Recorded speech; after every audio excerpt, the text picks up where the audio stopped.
Welcome back to Partnerships Unraveled, the podcast where we unravel the mysteries of partnerships and channel on a weekly basis.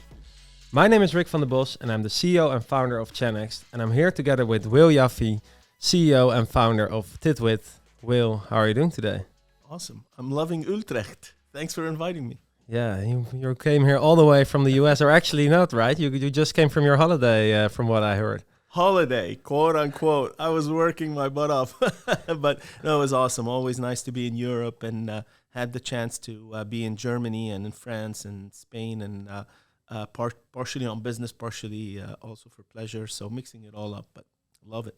Yeah, so great to hear. But it's what always happens, right? When you're on holiday, but still there's so much other stuff to do as well. That's the life of an entrepreneur. I mean, we're founders, and very exciting times in a segment and an industry like ecosystems. And so there's a lot happening. And, the word is spreading. And so the really exciting thing for me, at least, is it's spreading beyond IT. And we can talk a little bit more about that later. But now there's industries getting involved. And so very exciting times. It's hard to stay away, for vacations. So no complaints. Yeah, so much is happening, right? Oh, yeah. We're going to talk all about partner enablement today, and we've been chatting a lot about this already. So I'm excited to share a bit more with our listeners. But maybe before we dive into the topic, I'd love to share a bit more about you, Will. Like, can you share a bit more? How did you get involved in the channel with partnerships and eventually with enablement, and now your company TIDWIT'S actually? Yeah, it's really interesting. I mean, my entire career has been in IT, and basically it goes back to the first company I launched. And I'm a serial entrepreneur, and the first one I launched was in Latin America, believe it or not. Straight out of an MBA in the US, I decided to move to Latin America and launch a business there, and that was my first introduction into the enterprise. And specifically into a lot of the enablement workloads, right? That's how eventually I got into the partnering world, because I was a partner. And I was a partner to some of the largest IT companies, the Microsofts of this world, the IBMs and the Compaqs at the time, et cetera, FileNets and et cetera. And that's kind of how I came to it. Eventually, I sold off the company and then started TIDWIT'S a few years later after a sabbatical. And I decided to come at it from the partnering world, but using all the knowledge that I had gained from the enablement world. And the enablement experience I had gained had been very industry focused. So it gave me kind of like a nice matrix, if you will, of partnering, enablement, and industry, and that's really been, the seeds that planted and grew into what TIDWIT'S is today. And how would you explain partner enablement to people, or what is the definition for you, and why is it so important when you are working with partners? So I would divide partner enablement into the two words, right? Partners and enablement. And so let's start with the latter one, which is enablement. Enablement to me is all the functions that are needed to support the eventual transaction, right? So it could be before a transaction is realized, during, and after. So there's in business, there's a continuous hum that is needed to accompany the transaction. And we're talking here transactions between organizations or between B2C or whatever. There's always something that a buyer needs to learn about before they commit to a purchase. And that could be a small purchase, you or I going into a T-Mobile store or whatever mobile company and buying a phone that we want to research about first. Or it could be an enterprise wanting to buy an entire solution stack that, has IaaS, PaaS, and SaaS. All of this requires kind of like knowledge to be gained. And in the meantime, you're interacting with a lot of people or with a lot of systems. So to me, enablement is everything that needs to happen to drive towards that enablement, that transaction. So it's the before, the during, and the after. Once you've sold, what is it that you're doing in order to support it, technical, all that kind of stuff, and to create new transactions. That to me is enablement. The partner element, which is the first part of partner enablement, is to try and do this through a channel. And the reason for this, and here I'd like to do a quick parenthesis, is I think, the younger generations that came into the internet didn't really understand the partnering world very well, because they came into the internet world, which was fundamentally B2C. Amazon kind of was all B2C. eBay is all B2C. Google is B2C. All of these huge names, Facebook is they're all B2C. And so the channel didn't really have a place. But when the cloud came out, now, you started having people needing to sell to, other businesses and all that kind of stuff. And they said, well, we could sell direct, but that's kind of hard. And so we need to go back to the channel model. And so you need to kind of enable or empower your partner in the same way that you would do your own organization and your staff. And so you bring those two words together, and now you need to do a whole bunch of work, what we call workloads, including what you guys do, which is like marketing, for example, and stuff like that. And what we do, which is like, learning and the skilling and all that kind of stuff, all the way to tech support and stuff like that. You need to put it all in a package and be able to deliver it, but through your channel. And you want to deliver it in the same effective way as you would in-house.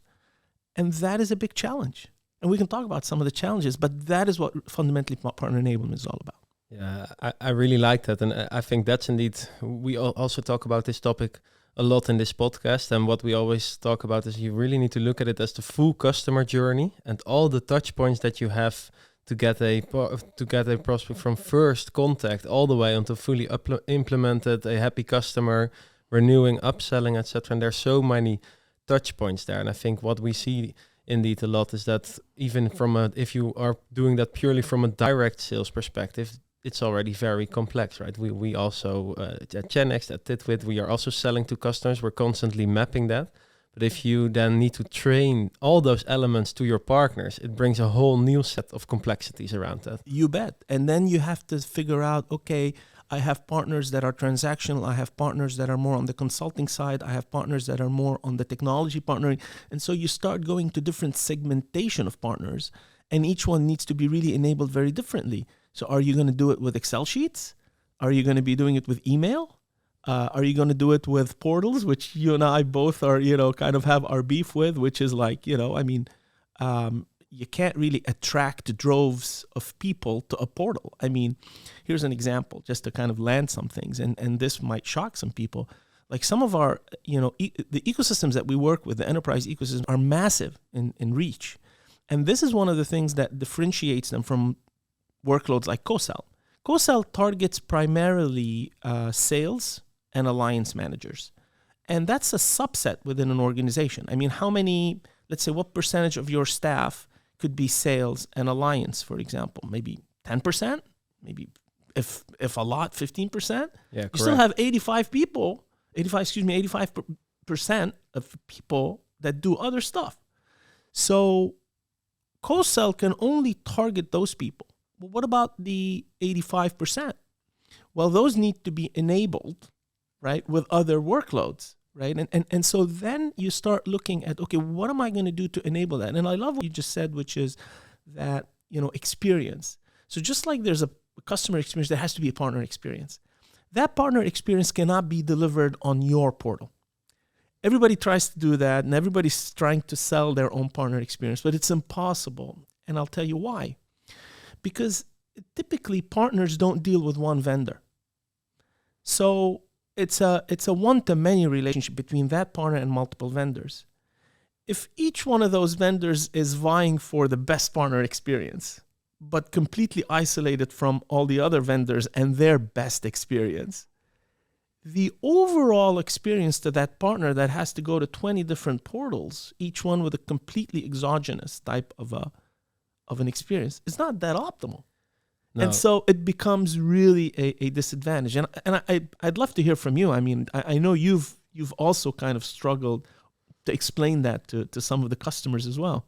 Yeah, it's what really interests me now. I'm thinking also back to your introduction, and then I'll give my opinion on it as well, where you said indeed that your first business, actually you were a partner of IBM, Microsoft, etc. Did that come from a little bit of your own frustration there as well, that 100%. You had to get all that enablement from different places and from multiple vendors?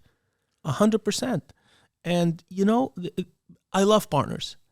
And like I said, we were a partner for the longest time back in my previous company. And partners will give their heart out to the ISV, to their vendor. They will. But you have to kind of turn around and give them what they need. If they're smaller partners, then you can give them a one-size-fits-all solution. Once you get into the medium to the large partners, you can't do that. If you do that, it's to your own disadvantage, because that means you're, suboptimally engaging with them. Let me give you an example. I was once having a conversation with Microsoft and HPE, two behemoths, two giants in our industry, in the IT industry, have been around forever. And it was the alliance managers at global level having the conversation. It was a three-way conversation. And I asked the HPE guy in front of the Microsoft guy, how big is HPE? He said like 300,000 or 400,000. So then I asked him, well, how many people do you have going to Microsoft Partner Network, which was at the time called MPN? He looked at that. He said, I think we have somewhere in the range of about 250 users. I said, you mean 250,000? He said, no, 250. I said, 200. So that's 0.1%. So that means 99.9% of HPEers that have a lot of interaction that have had a lot of interaction at some point or another with Microsoft. Microsoft has no idea about, and neither does HPE. That, to me, is a huge opportunity lost, because that, to me, tells me that the two organizations are not ecosystemized enough to be able to have end-to-end visibility of the relationship. That is the kind of solution or pain point that we're trying to help solve. Yeah, correct. I think what I see there indeed is that we're always talking about that partner journey or customer journey and all the touch points, and we need to enable them in every aspect. But what it's actually all about is removing the friction everywhere. So how can we make it as easy as possible for partners to do business with us? And that just requires a whole new way of thinking. And how am I going to deliver the right information to the right partner at the right time? And also make sure that I'm measuring what's working, yes or no, and therefore bringing them to the next level, because that's it with enablement. It never stops. It's a continuous flow of updating your information, of creating better content, training, and everything around that for your partners. 100%. And to what you said deliver the right content to the right person at the right time. There's one fourth element I would add, which is in the right place. And that place, to me, is the place that is optimal for the partner. Particularly when you're dealing with larger partners, you want to go where they are, because they're not going to come to where you are. And so, and that has two advantages. One is you're delivering that dynamism that you just explained, constantly to them, because things are changing so rapidly now that the 2 to 3 year sales cycles that we had back in the early 2000s and 2010s no longer exist. Now you have products being released every 2 weeks, every 3 weeks.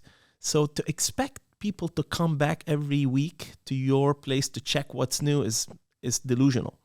So the dynamism element is really key. The second element that I would say is really, really important is the footprint. There is no portal in the world that will attract as much people as where the partner already is. So if the partner is, 5,000 employees or 3,000 or whatever they happen to be, or 10,000 or 100,000, they will never send their droves, or their droves will never go to an outside portal in as much a quantity as they will their internal tools. And so the trick becomes to hit those two birds with a stone by delivering the enablement into their systems. They become dynamic, up to date all the time, without that friction-free that you just described, which I love. And the second is to maximize the footprint. You're doing it where the partner already is. Yeah, when I think about that, indeed, you see indeed those very large partners. So let's say the global system integrators, the IBMs, the Accentures, etc. They are so large, of course, that they have a lot of say in that as well, that they can demand that from the vendors, like I want it in my own environment there. But what I actually find interesting when I think about it is there you would almost say they have such large departments, business units completely focused towards that partner. You could say, hey, they might be more eager to go to a portal than, for example, the smaller partners. But you see that even they don't do it, right? Because it's just too much to manage. But what I also really see is even with the smaller partners, there we say, well, for them it works with one size fits all. We give them a portal and they can come to it, but they don't even have the resources to do so. Like they have even less resources to go there and to engage with everything. Yeah. And I think that's an interesting thing to think about. Like, how can we really look at that full partner ecosystem and enable them in the right way? Yeah, I mean, I like how you kind of segmented the larger ones from the smaller ones. I think they do have slightly different needs, but the end result is what you just described it as being almost the same. What I've noticed is that so the consumerization of IT that happened in the 2000s affected how IT gets purchased, and that has major repercussions into enablement. The partners that want to do the transactions completely on their own, and they're resellers and stuff like that, those kinds of guys can continue doing it the old-fashioned way.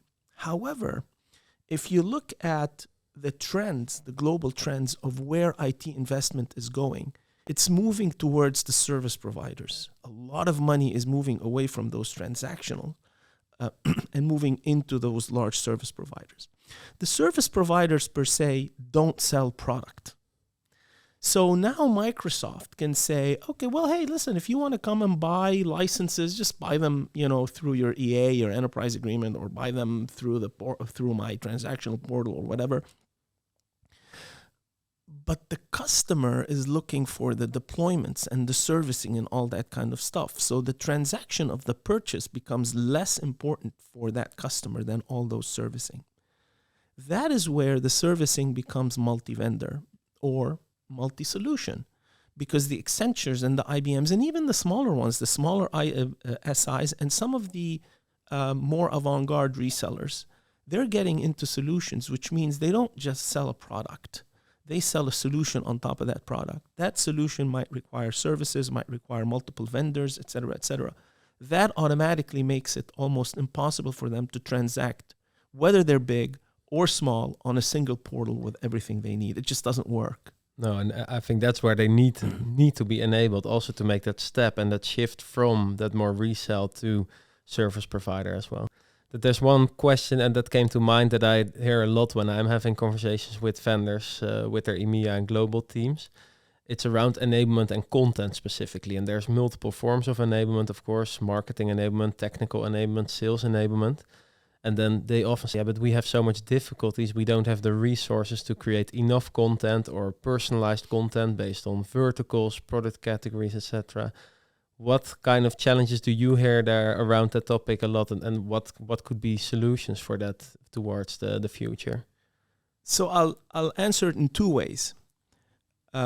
One is, so from a partner perspective, and then we can talk about from an ISV perspective. So let's start with the partner perspective. The partner is looking to minimize content development. They can't keep up. They don't have the budgets. Content is expensive to create. We're talking everything from a glossy all the way to a full-blown course. I mean, those cost a lot of money. Partners don't have budgets for that. And so they're looking to minimize development of content. So they want to get that from their correct vendors, actually. Exactly. And so that's when ecosystems start playing such a huge role, because they can save a ton of money, ton of time, a ton of resources to put together, all those, content. Like, for example, at any one point, we have tens of thousands of digital assets flowing straight from Microsoft into a partner, right? Imagine if they had to create this. First of all, they're never going to be able to do it. You're never going to be able to create as much content as the vendor that actually owns the product, right? And so why even do an effort? Now, what you can create is, we kind of go with the 90-10 rule, right? In terms of content creation. Get 90% of your content from your provider and build on top of it the 10% that differentiates you, either your verticalization and stuff like that. But don't go and invest in 100% content because it's just a waste of time and money, and you're never going to be able to succeed. So that's the partner side of things, right? On the vendor side, where what we're seeing a lot of, which is really, really cool, this is kind of like, I don't want it to sound like a plug, but in a way it is. The AI, the generative stuff that we're seeing is fascinating. Yeah, that's super interesting. Really. So now what we're seeing is, because we have so much digital assets flowing through the Tidwit ecosystem, we're applying AI on top of those assets. So in the conversations that we've been having, which is very different with your B2C AI, which you don't know where it's getting the data from. You go to openai.com and you put in something on ChatGPT, or you do it with a straight stack or an API. You don't really know what the brain is doing.